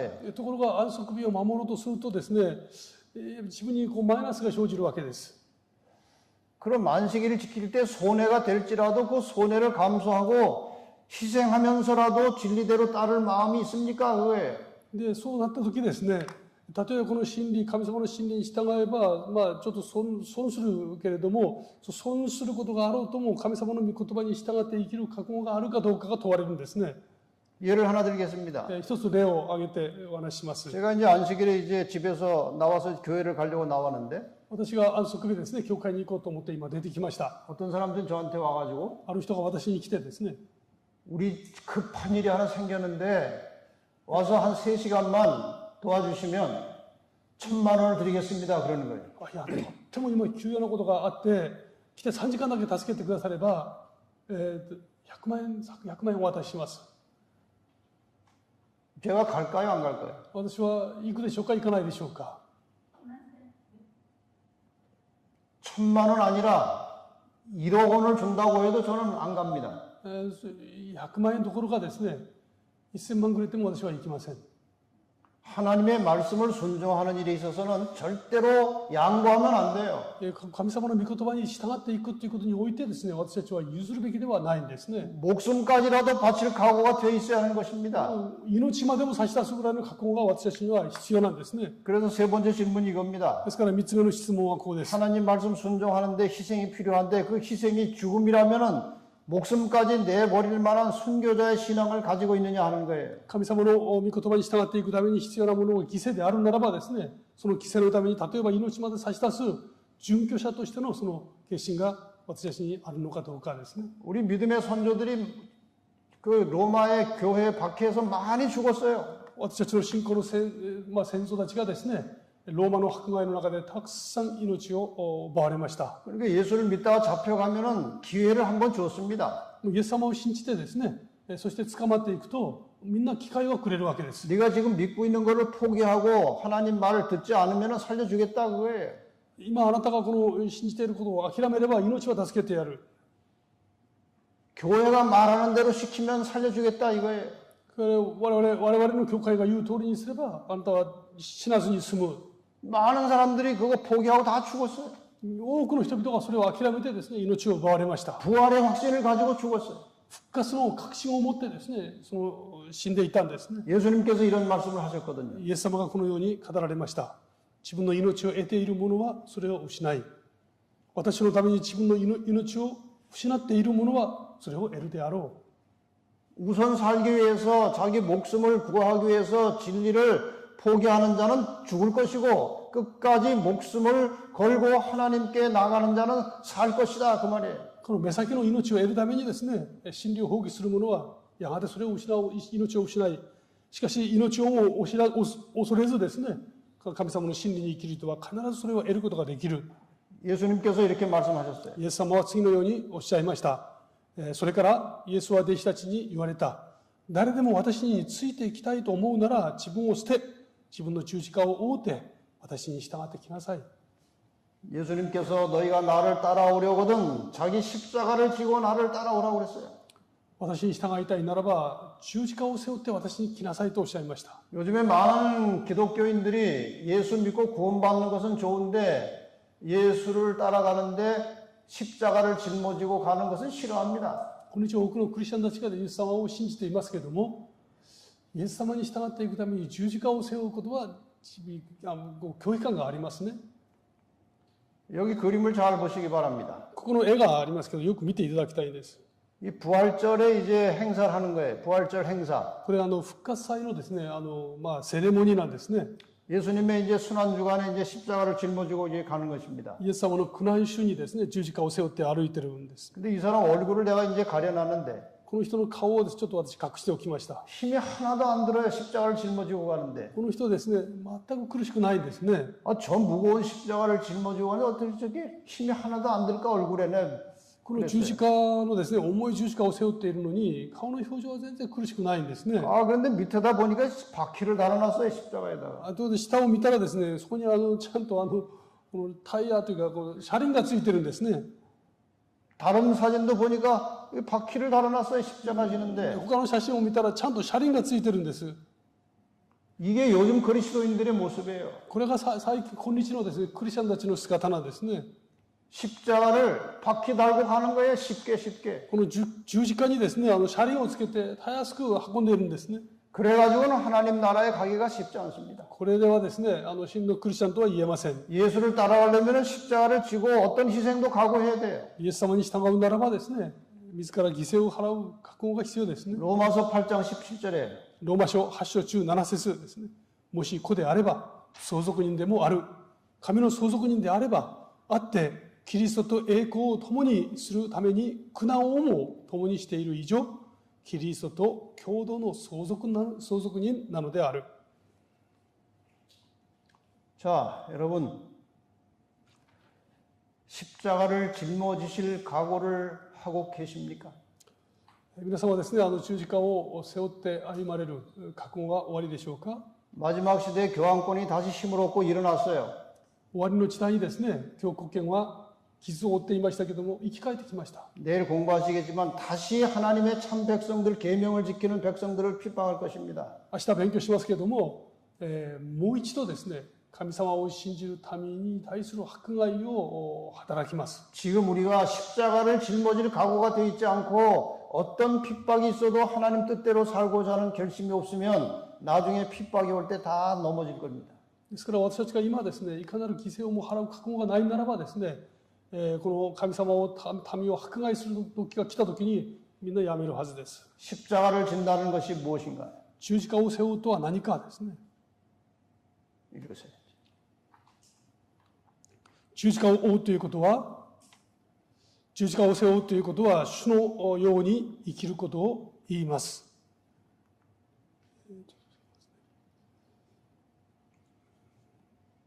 私の思いではなく、主の御胸に従って生きることを言い、真理を見出して神の御胸を知ったならば、たとえその道が険しくとも、いかなる犠牲を払おうとも、神の御胸に従うことこそが十字架を背負うことを意味するんですね。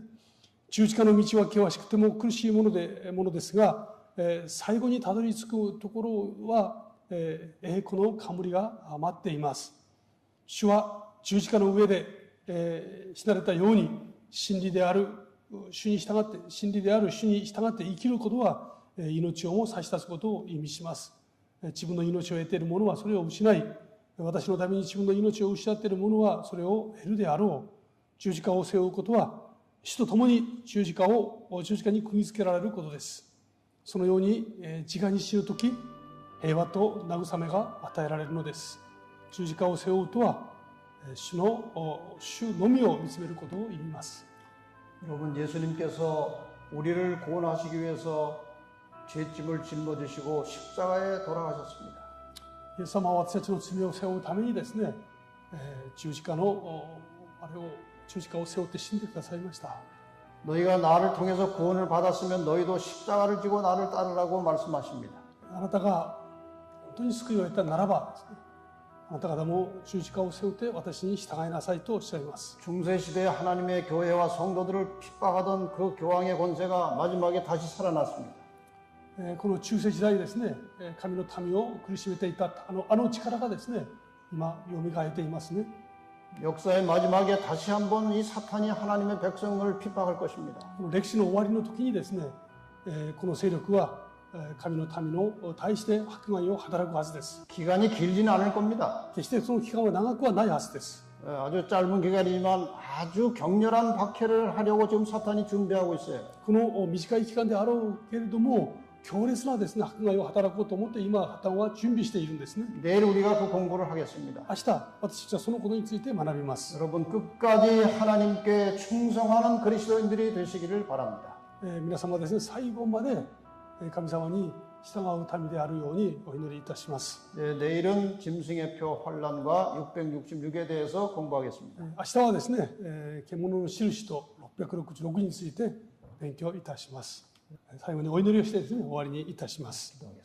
하나님 아버지, 이 어두운 세상을 살아가는 저희들에게 예언의 빛을 비춰주시고 과거와 현재와 미래를 알려주셔서 감사합니다. 主なる神様、この暗闇の中にあって、御言葉を通して明るく私たちの足元を照らしてくださり、そして未来に対する希望を持って生きることが許されていますことを感謝いたします。 사탄이 우는 사자처럼 돌아다니면서 삼킬 자를 찾고 있습니다. 今、そのサタンはまるで吠えかける死のようにその犠牲とすべき民を探しています。 이 세상의 악의 세력들을 이용해서 마지막 때 하나님의 백성들을 또 핍박할 것입니다. この終わりの時にこの真の民に対する迫害が起こるであろうと思います。 저희의 믿음을 굳게 붙들어 주시고 최후의 마지막 선악의 싸움에서 승리할 수 있도록 우리를 지켜주시고 보호하여 주시옵소서. 私たちの信仰を確かなものとしてくださり、必ず主の道からによって勝利することができるように、私たち一人一人を祝福くださいますようにお祈りいたします。 우리의 목숨을 버리고서라도 주님을 끝까지 따라갈 수 있는 그런 확고한 믿음을 갖도록 하여 주시옵소서. いかなる犠牲をも払って必ず主の勝利を、私たちの勝利としていく信仰を得ることができますように祝福ください。 이 마지막 시대에 사탄이 세상의 악의 세력을 통해서 아무리 우리를 핍박하고 우리를 공격할지라도 끝까지 믿음을 지키며 마침내 모든 환난과 핍박을 극복하고 최후의 승리를 할 수 있는 재림 성도들이 되게 하여 주시옵소서. この悪魔によるいかなる迫害があろうとも、主の御助けと力によって必ず勝利して、勝利の歌を高く歌う私たちセブンス・アドベンチストでありますように祝福してください。 여기 앉아 계신 분 중에 오늘 말씀을 들은 분 중에 한 사람도 낙오자가 되지 않게 하시고 마지막 최후의 승리를 거두고 하나님 나라에 들어가도록 축복하여 주시옵소서. 今日この場におられる、またこのメッセージを共にされるすべての方々が一人も欠けることなく最終的な勝利を得て、主と共に喜びの賛美を歌うことができますように祝福してください。 예수님의 이름으로 기도합니다. イエス様の皆によってお祈りいたします。アーメン。